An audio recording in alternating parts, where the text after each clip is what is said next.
Olá, seja muito bem-vindo, seja muito bem-vinda aqui a Humanas Saúde. Eu me chamo Carolina Almeida, sou uma das cofundadoras da Humanas e tô aqui para ter um encontro com você, para a gente conversar sobre valorização financeira e destaque profissional na área da saúde.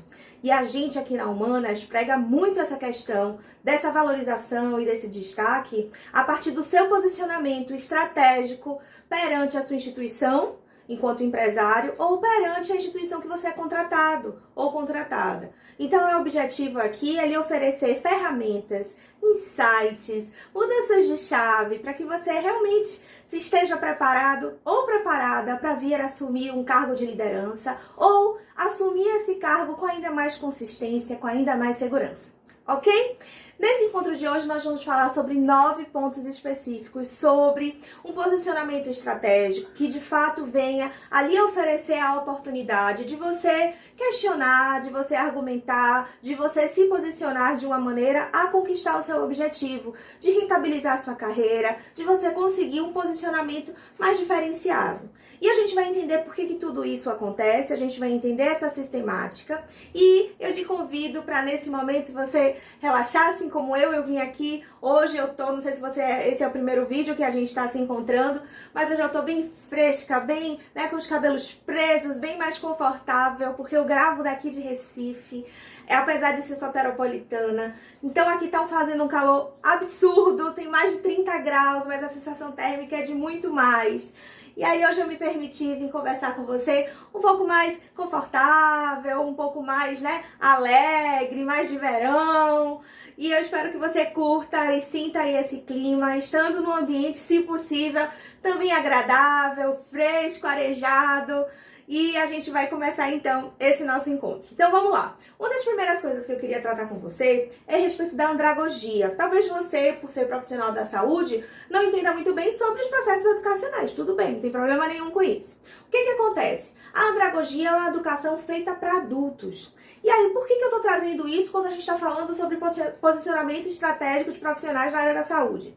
Bom, eu estou falando isso para você porque, na verdade, quando a gente fala sobre rentabilização, quando a gente fala sobre estratégia, quando a gente fala de posicionamento de profissionais da saúde, a gente está querendo dizer que a partir do momento que você queira assumir um cargo de liderança ou que você já esteja assumindo um cargo de liderança, é fundamental que você entenda de que você está falando para adultos. De que você está conduzindo adultos. E adultos gostam de ser conduzidos como? Eles gostam de entender esse passo a passo. Eles gostam de ter um certo controle, um certo reconhecimento sobre as etapas, sobre os passos, sobre o que é que eles estão sendo submetidos, por onde é que eles estão sendo guiados. Então, o processo de comunicação com os adultos, ele precisa ser muito rebuscado. Ele precisa ser muito sincero. Ele precisa ser muito olho no olho. E aí, quando a gente fala de uma liderança ou de um posicionamento de destaque, a gente está falando de pessoas que, de fato, estejam conversando com outras pessoas, com outros adultos, respeitando a sua condição de escolha, respeitando e valorizando a sua crítica, a sua análise. Todo mundo tem o seu mundo particular, cada um tem o seu ponto de vista. E nós, enquanto líderes, enquanto posicionamento estratégico dentro da área, precisamos estar a todo momento nos movimentando, mas também colocando como é que vai suceder a cada passo e entender como é que essas pessoas estão recebendo essas informações. E por que a gente faz esse tipo de coisa? Então, uma das coisas que a gente precisa entender é que nós estamos vivendo numa era da informação. Então, não é na sua instituição, não é no seu micromundo.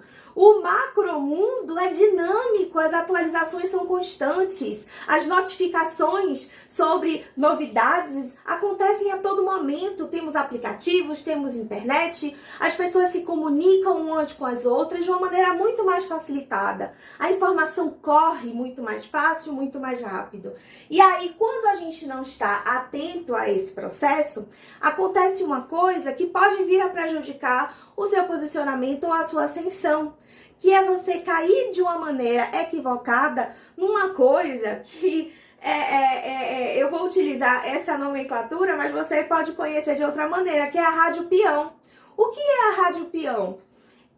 são as informações que são passadas de funcionário a funcionário, que as lideranças estratégicas acham na utopia delas, que tem controle a respeito disso, mas na verdade elas acabam sendo vítimas desse processo de comunicação equivocada.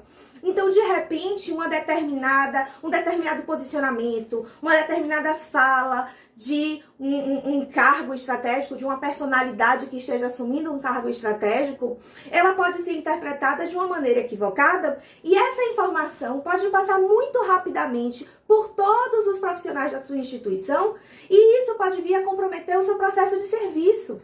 Então, quando a gente está falando de cuidado, a gente precisa de pessoas seguras. A gente precisa de pessoas que de fato estejam se sentindo bem em desenvolver aquele trabalho, aquele serviço.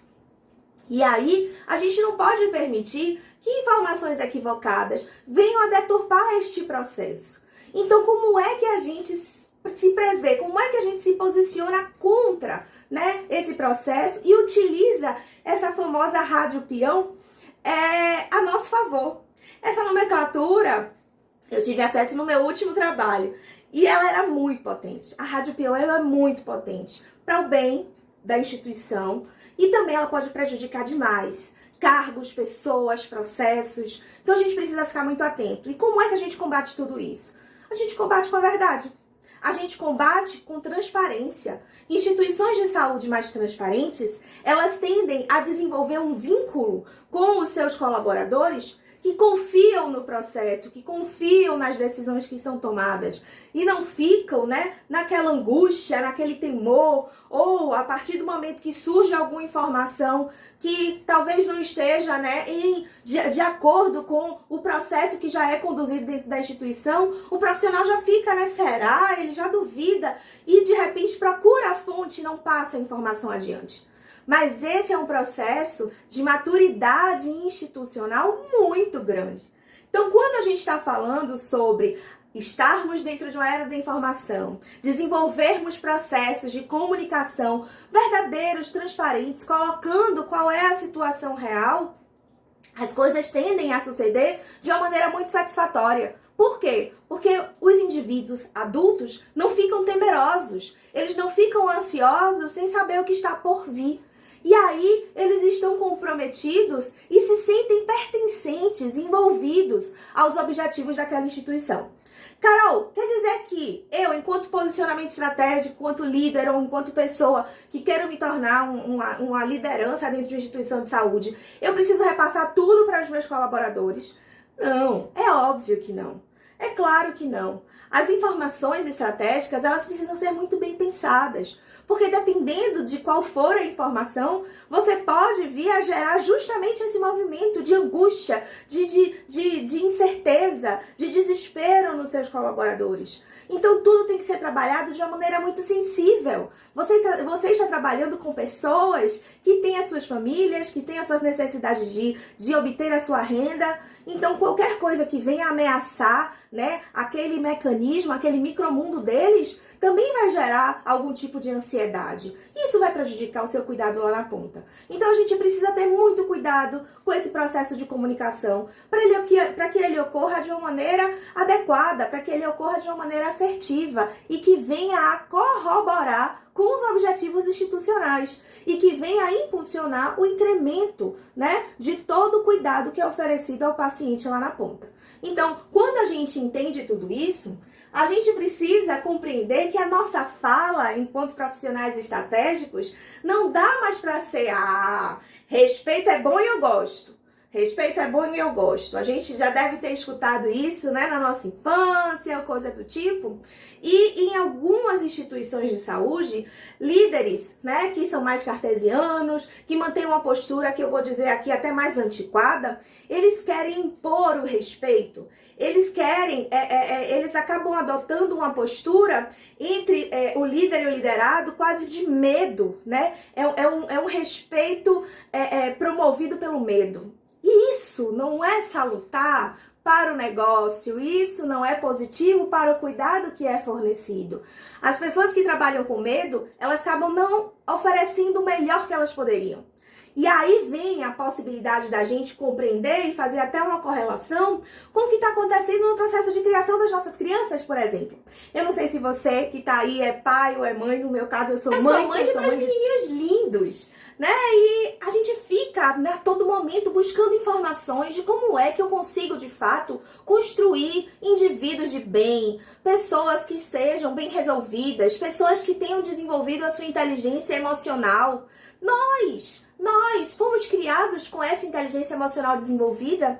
Como era o sistema de punição, como era o sistema de criação da nossa geração? Como é que as coisas funcionavam? Eram um pouco diferentes, hoje em dia não. Hoje em dia a gente busca sempre melhores, né, informações de como conduzir esses processos educacionais. E não é diferente nos processos de liderança. Então hoje a gente fala muito sobre educação positiva. E por que não a gente fala sobre lideranças positivas? Então já chegou, né, essa fase de que respeito é bom e eu gosto.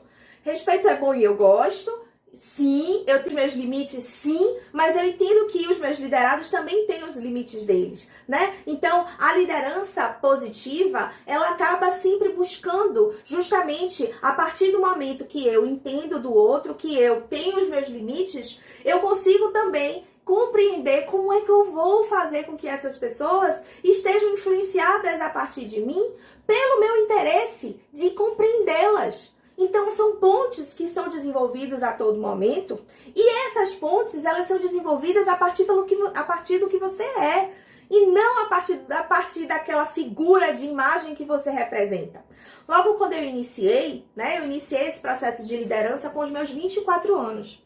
E aí, uma das situações que a gente enfrenta, né, nesse processo de você buscar ser pouco diferente, de você buscar ter uma atuação mais estratégica na área da saúde, é de que você está indo muito de encontro com a grande massa, né? Então a grande massa não se posiciona dessa maneira. A grande massa, ela está ali realmente na ponta, são pessoas que estão compreendendo e sendo, de alguma maneira, e respeitando as sistemáticas de trabalho.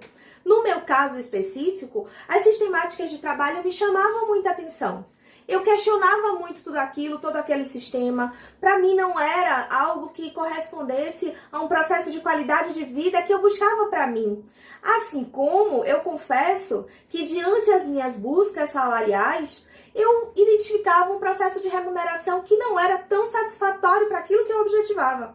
Então eu busquei o quê? Eu busquei ser diferente. Eu busquei essa minha diferenciação a partir do meu posicionamento.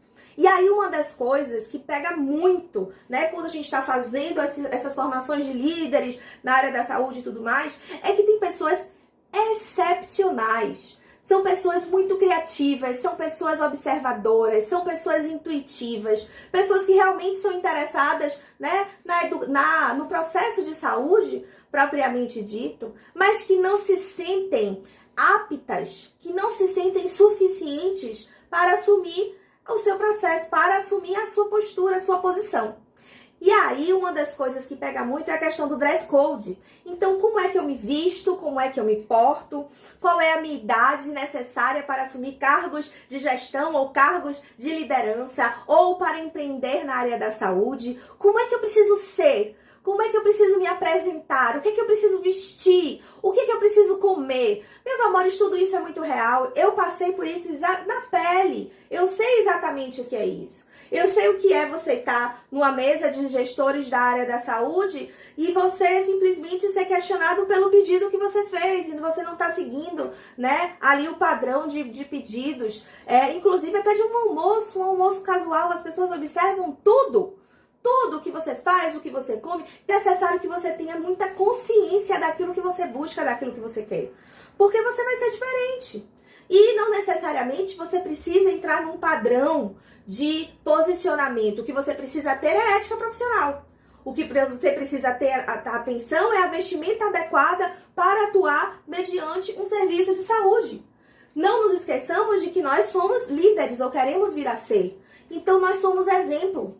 Nós estamos ali representando uma forma de trabalho, uma forma de posicionamento, uma postura adequada. Isso não significa dizer que para você líder você precisa ter cabelos brancos, como eu escutei lá no meu início. Hoje eu já tenho cabelos brancos. As rugas já estão aparecendo. E isso, para profissionais, para instituições que estão trabalhando de uma maneira mais antiquada, isso já é positivo. Isso é positivo para as negociações, isso é positivo para oferecer uma escutativa.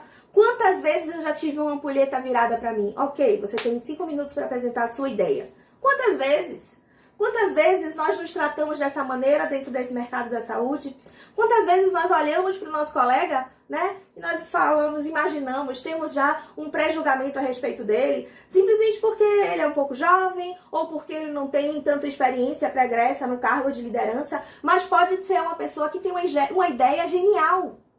E foi basicamente assim que eu consegui, no meu caso, me despontar. Foi desenvolvendo projetos, desenvolvendo estratégias e apresentando para aquelas pessoas adequadas. Aquelas pessoas que de fato tenham a possibilidade de escutar. E aí, essas pessoas geralmente são pessoas que estão mais desassociadas da ponta. Por quê? Porque essas pessoas estão buscando a sustentabilidade, a rentabilidade, a prosperidade, a lucratividade do negócio. Então ela não está interessada em saber quantos anos você tem, ela está querendo entender qual é a solução que você tem a entregar. E isso serve para você que é empresário na área da saúde, assim como para você que é funcionário de uma instituição. As pessoas elas não querem entender como é que você vai fazer. As pessoas querem entender qual é a solução que você entrega, qual é o problema que você resolve. Então, a partir do momento que eu entendo que para eu me destacar na saúde e para eu me tornar uma pessoa que consiga rentabilizar, que eu consiga valorizar os meus ganhos financeiros, isso significa dizer que eu sou uma pessoa que estou buscando soluções. Eu vejo justamente nos problemas aquele momento de me destacar. É esse o momento de me destacar. E quando eu sou profissional da saúde, eu quero me ater a determinadas situações específicas de melhoria. Por exemplo, melhorias assistenciais. Mas já que eu estou assumindo um cargo estratégico, eu preciso entender sobre negociações institucionais, minhas relações com os meus clientes internos, com os meus clientes externos. Eu preciso me aproximar da minha equipe de financeiro, de economia, de controladoria, porque são esses indivíduos que vão me fornecer alguns dados que eu não tenho tanta apropriação, que eu não tenho tanta intimidade. E eu vou entender os gargalos. Eu vou entender como é que aquela instituição está funcionando, quais são as necessidades que eu posso vir a intervir junto à minha equipe, sem prejudicar o cuidado lá na ponta e que eu consiga desenvolver um orçamento mais enxuto, mais inteligente, que venha favorecer a minha instituição. Então, todas as vezes que eu tenho uma possibilidade de intervenção, tá aí a sua chance de desenvolver algum processo estratégico. E você não precisa estar sozinho nisso. A sua equipe pode lhe ajudar. A gente pode desenvolver uma gestão participativa. A gente não só pode, como deve. Em um outro vídeo, eu conversei com vocês sobre uma situação de uma funcionária que estava vindo de um outro plantão e que estava com muita fome e tal. Só que essa instituição que ela trabalhava fornecia apenas um pão por funcionário. E aí ela sentia muita fome, não se satisfazia com aquele pão.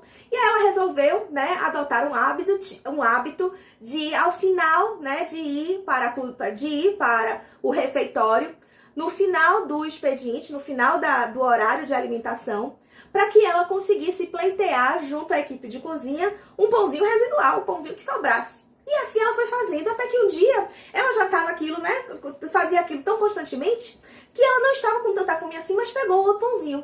E aí, ao sair do plantão e se dirigir para casa, dentro do transporte público, o pãozinho saltou da bolsa dela e colocou ela numa situação extremamente constrangedora.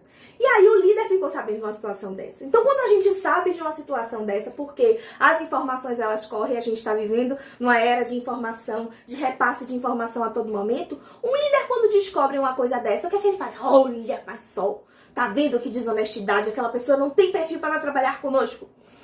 Na verdade, ele vai investigar, será que tem mais gente que também está sentindo fome e que não se satisfaz com esse pãozinho que é oferecido no momento do jantar? Será que não tem a possibilidade da gente desenvolver orçamentos mais inteligentes e mais estratégicos para que eu retire? Será que não tem a possibilidade de que eu consiga desenvolver um orçamento mais inteligente para eu conseguir alocar esses recursos de uma maneira a satisfazer a minha instituição, a minha equipe, sem prejudicar o cuidado que eu desenvolvo lá na ponta? Então, nesse caso específico, né, de um exemplo de gestão participativa, eu posso, inclusive, colocar alguns pleitos, algumas solicitações da equipe e dizer, olha, a gente não tem condição de atender às solicitações. Entretanto, nós averiguamos duas situações que vocês gostariam de obter. Uma seria o aumento, né? O aumento do pãozinho na janta, ou vocês querem tal coisa. Então, vamos lá decidir em conjunto o que é que a gente quer. A situação da instituição é essa. Nós não temos condição de oferecer tudo. Mas, ou vai ser o pãozinho, ou vai ser o seu outro pleito. Ou a gente chega e fala, gente, a situação é essa. Pra gente conseguir desenvolver, né, oferecer mais um pãozinho, é necessário que a gente retire isso aqui. O que é que vocês querem? Como é que a gente consegue chegar em um acordo? E aí a gente consegue desenvolver um processo de diálogo da equipe. É fácil, Carol. Toda equipe é fácil de se comunicar, toda equipe é fácil da gente desenvolver um processo de gestão compartilhada. Sem sombra de dúvidas que não. Isso é o processo de educação da sua equipe. Porque elas vêm, essa equipe, esses profissionais, eles vêm de gestões, né, de processos de liderança muito tolhidos. São pessoas que não são escutadas, que não são ouvidas. Quando esse tipo de coisa acontece, eles não estão acostumados a argumentar. Eles não estão acostumados a, de fato, pensar no coletivo e pensar neles mesmos. Vai haver muita crítica. E aí, nesse momento, você puxa para si a responsabilidade, porque o poder decisório é seu. Então, nós precisamos, a todo momento, exercitar essa responsabilização que nosso cargo exige. Nós temos um processo estratégico a desenvolver. E se nós temos esse processo estratégico, a gente dá a voz, dá a vez. Vai ensinando essa possibilidade de utilização, de argumentação, de ponderação da sua equipe. Porque dessa maneira você também desenvolve eles.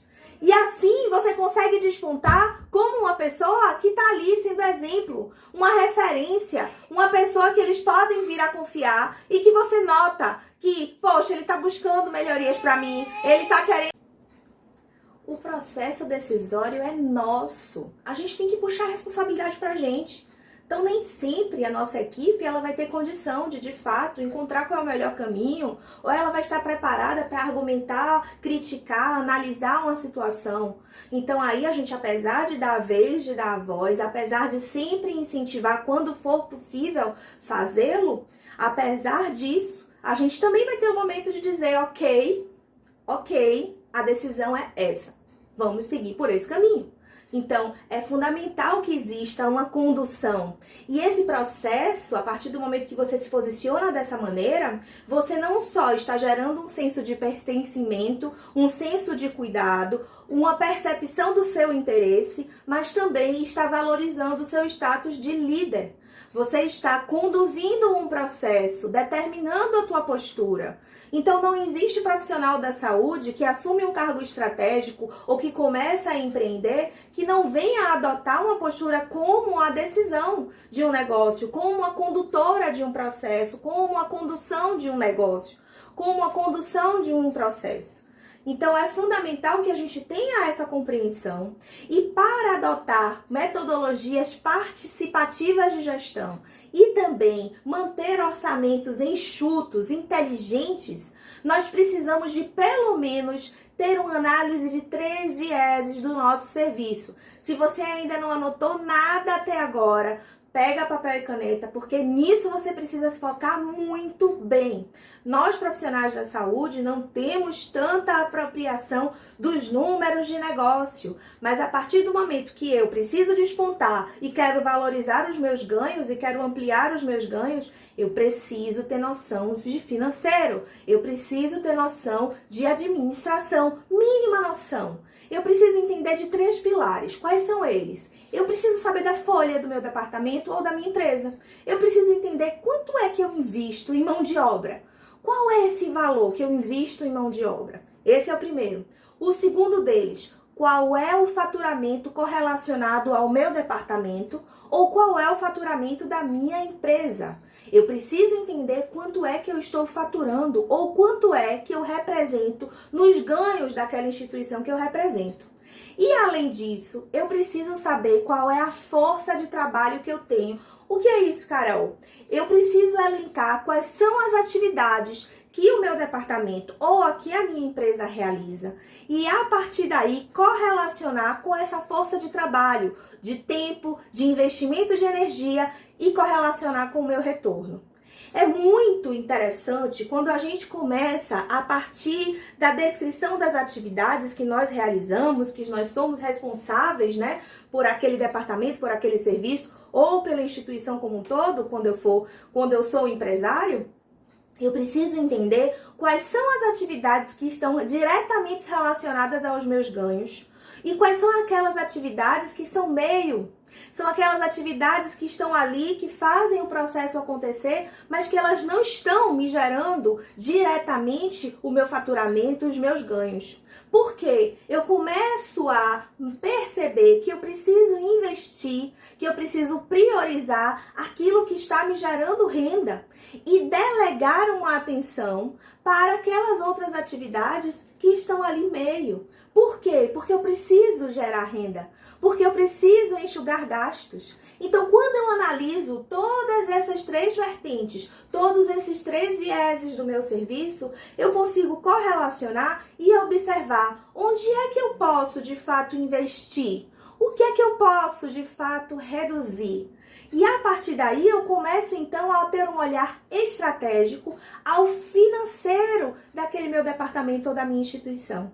Então não existe profissional da saúde que não se atente a esses números, porque você está ali para imprimir soluções, oferecer novos caminhos. E não adianta somente você conhecer da ponta, é fundamental que você entenda os processos assistenciais. Porque a partir daí você consegue também utilizar outros caminhos para encher lacunas, tirar processos, tornar a coisa mais fácil de ser resolvida, mais fácil de ser executada. Então você entende daquele métier. Mas você precisa entender sobre o lado financeiro. Você precisa ter essa análise, né, de onde é que esse faturamento ele pode estar sendo prejudicado a partir das demandas do meu departamento, do meu serviço. E aí você apresenta as soluções. E aí você começa a apresentar uma postura para o negócio que é interessante, porque você está cuidando dele, porque você está avaliando esses números. Então, quando a gente fala em um processo de desponte, de destaque, a gente está dizendo que sim, é fundamental que você acabe enveredando por outras áreas que não seja apenas a área da saúde. E é algo de outro mundo, é algo que é muito difícil de se fazer, é algo não é um bicho de 7 cabeças. Mas você precisa saber o que você quer. Porque se você não quer esse processo de destaque, se não é a sua hora, né, de realmente de despontar, de assumir um cargo de liderança ou de se manter num cargo de liderança, você pode simplesmente, né, permanecer onde você está e tá tudo bem. No entanto, aquelas pessoas que realmente querem se destacar e, mais do que isso, obter a sua valorização financeira, ela precisa entender que vai ter que ampliar repertório. Ela precisa entender que vai começar a buscar outros conhecimentos para que ela adote posturas mais estratégicas e venha a solucionar as dificuldades, as carências, os problemas que a empresa de saúde que ela possui ou que ela representa e esteja apresentando. Então, o nosso processo de atuação, de desponte, é um processo de solução. Nós somos resolvedores. Nós somos resolvedores. Em outro encontro com vocês, eu falei que nós somos desenvolvedores. Desenvolvedores de pessoas, desenvolvedores de processos, desenvolvedores institucionais. Nós estamos sempre nos desenvolvendo. E agora eu venho, né, com essa nova situação, com essa nova definição. Pra gente, esse novo desafio pra gente, enquanto líderes na saúde, nós precisamos ser resolvedores. Ter um olhar sutil, atento, ligado justamente nesse processo de resolver problemas, nessa possibilidade da gente resolver problemas. Então, nesse encontro de hoje, nosso objetivo foi dar mais um passo para esse caminho do seu desponte, para que você consiga, de fato, adotar posturas mais estratégicas que lhe favoreça no processo de valorização financeira. Então, para isso, o que a gente falou hoje? Hoje a gente conversou sobre a necessidade da gente entender que estamos liderando adultos. Apesar de queremos ser pais e mães de nossos funcionários, na verdade o que eles precisam são de líderes fortes, de líderes estratégicos, de líderes que estejam atentos às necessidades e buscando alternativas criativas dentro de um sistema de saúde muito cartesiano.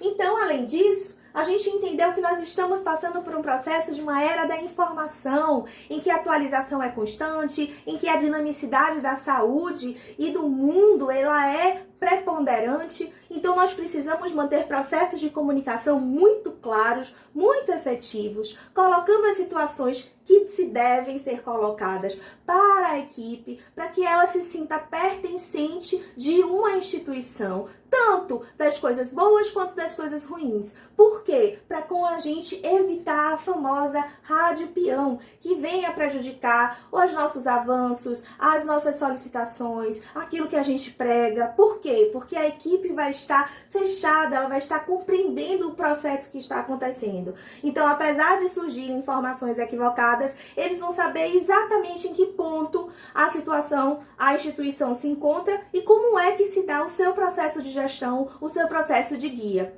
Além disso, nós colocamos que como é importante, a gente sair de uma postura retrógrada de exigir apenas respeito, mas também oferecer esse respeito, nos mantermos interessados a partir da gestão participativa, de atentar para todas as possibilidades, todas as vezes que a gente identificar uma necessidade, um pleito, uma solicitação da equipe, da gente se manter atento de como é que eu consigo, talvez, oferecer essa possibilidade. E se eu não tenho condição de oferecer exatamente ela, mas colocar as escolhas para que a equipe venha junto comigo construindo esse processo de gestão, de aprimoramento, de incremento e valorização desse funcionário.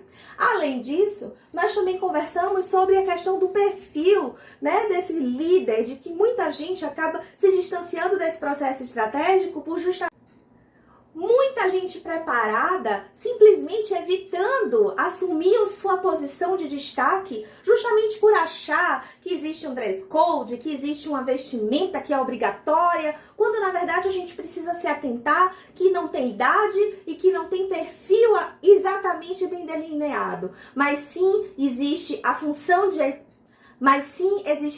do exemplo, da inspiração e mais do que isso, que reúna características de um profissional que tenha assim a sua etiqueta profissional e que saiba, utilizar as vestimentas adequadas que sirvam de exemplo para os seus liderados. Além disso, nós também falamos sobre a pirâmide do posicionamento. Nós colocamos de como é importante a gente entender que aquelas pessoas, aqueles profissionais que se mantenham mais na base, de uma atuação em saúde, elas acabam não sendo tão valorizadas. Então, a gente precisa ascender para adotar posturas mais estratégicas, posições mais estratégicas, para que a gente venha, então, corroborar para o incremento e o cuidado, o incremento da instituição e o cuidado, a partir justamente das nossas análises criativas a respeito das soluções dos problemas. E como é que eu mantenho, esse orçamento enxuto em saúde? É justamente solucionando esses problemas, observando o meu faturamento, a minha folha de pagamento, ou seja, a folha de investimento na mão de obra dos meus funcionários e entender como é que funciona essa força de trabalho, essas tarefas que eu realizo, essas tarefas que eu executo, correlacionando justamente com o ganho final, com o faturamento final que cada uma delas proporciona. Eu espero de alguma maneira que a gente tenha ajudado. Um grande abraço, até o próximo encontro.